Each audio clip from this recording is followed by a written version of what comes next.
అదే RTV app వార్తల్ని క్షణాల్లో చదివే అవకాశం ఉంటుంది. ఒక న్యూస్ పేపర్, ఒక టెలివిజన్ ఛానల్ మీ చేతుల్లో ఎప్పుడూ ఉంటాయి.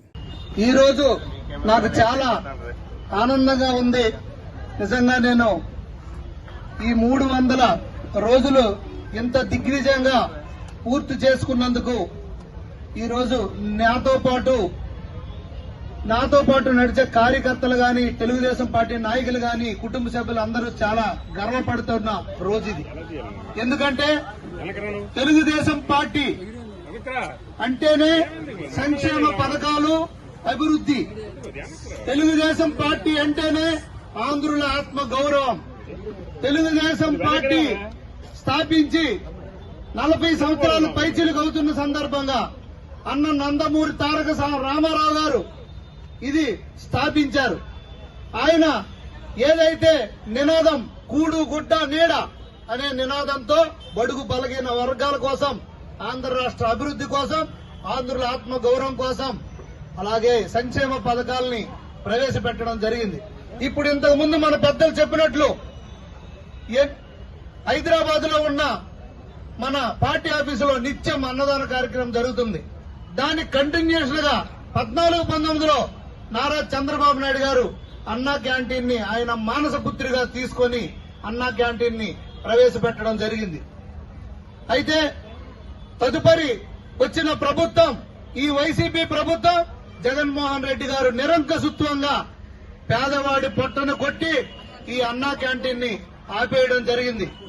ఈ సందర్భంగా పేదవారు గాని, ఎంతో మంది చిన్న చిన్న చిరుద్యోగులు గాని, చిరు వ్యాపారులు గాని, బయట నుండి వచ్చే, జిల్లా నుండి వచ్చే వివిధ ప్రాంతాల వారు గాని అన్నం లేక, డబ్బులు తెల్లవారింటికి క్యారేజీలు కట్టుకోలేక చాలా ఇబ్బందులు పడ్డారు.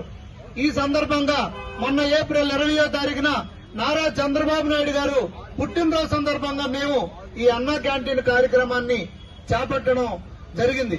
ఆ రోజు ప్రజల నుండి వచ్చిన అనూహ్య స్పందన చూసి ఈ కార్యక్రమాన్ని మనం కొనసాగిద్దామనే ఉద్దేశంతో 7 రోడ్ల కూడల్లో, అలాగే పాత బస్ స్టాండ్ వద్ద దాదాపు 500 మందికి డైలీ ఈ అన్నా క్యాంటీన్ మొదలు పెట్టడం జరిగింది. ఆ రోజు మాకు చాలా మంది క్వశ్చన్ చేశారు, ఇది మీరు ఈ 1 రోజా 2 రోజుల కంటిన్యూస్ పెట్టగలరా లేదా అని.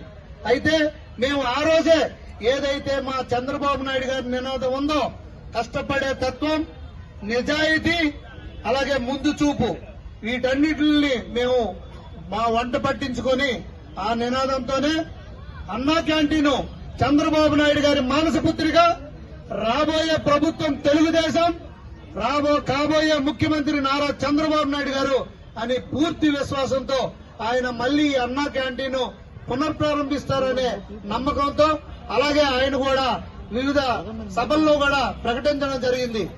మళ్లీ ఏప్రిల్లో, మేలో మళ్లీ ప్రభుత్వం స్థాపించి అన్నా క్యాంటీన్ మళ్లీ పునఃప్రారంభించినంత వరకు మా అన్నా క్యాంటీన్ రన్ అవుతుందని ఆ రోజే చెప్పడం జరిగింది.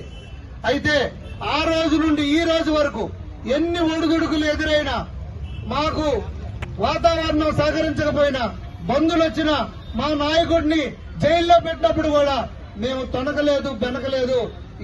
ఒక్కసారి కూడా వెనక చూపు చూడకుండా మా కేడర్ అందరి సహాయ సహకారాలతో, అలాగే మాకు ఇక్కడ ఒక కుక్కు దొరికాడు మూర్తి అని, ఆ మూర్తి అనే దమ్మల వీధుల అతను పూర్తిగా దీనికి డెడికేషన్ చేస్తూ ఇక్కడ వంట పెట్టించి, అలాగే మాకిక్కడ మా నాయకులు గాని, కార్యకర్తలు గాని, కేడర్ గాని అందరూ కూడా ఇక్కడికి వచ్చి ప్రతిరోజు వారి వద్దు సహాయ సహకారాలు ఇక్కడ సర్వీస్ చేస్తూ ఈ అన్నా క్యాంటీన్ ని దిగ్విజయంగా దాదాపు 150,000 మందికి ఈ రోజు మేము భోజనాలు ఈ శ్రీకాకుళం నడిబొడ్డులో 7 రోడ్ జంక్షన్ పాత బస్ స్టాండ్ లో మేము సుమారు 150,000 మందికి ఈ రోజు వరకు భోజనం పెట్టగలిగామని మేము చాలా గర్వంగా చెప్పుకున్నందుకు మాకు చాలా ఆనందంగా ఉంది.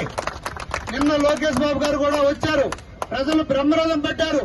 రేపు రాబోయే రోజులు తెలుగుదేశం ప్రభుత్వ స్థాపన దిశగా మనం అందరం కూడా కష్టపడాలి. నారా చంద్రబాబు నాయుడు గారిని మళ్లీ ముఖ్యమంత్రిగా మనం చేసుకోవాలి కనుక ఇక్కడికి విచ్చేసిన కార్యకర్తలు, నాయకులు అందరూ కూడా ఆ దిశగా ముందుకు పోవాలని నేను తెలియజేసుకుంటూ, మరిన్ని వీడియోస్ కోసం ఛానల్ ని సబ్స్క్రైబ్ చేయండి, లేటెస్ట్ అప్డేట్స్ కోసం వాట్సాప్ ఛానల్ ని ఫాలో చేయండి, అండ్ లింక్ డిస్క్రిప్షన్ లో ఉంది.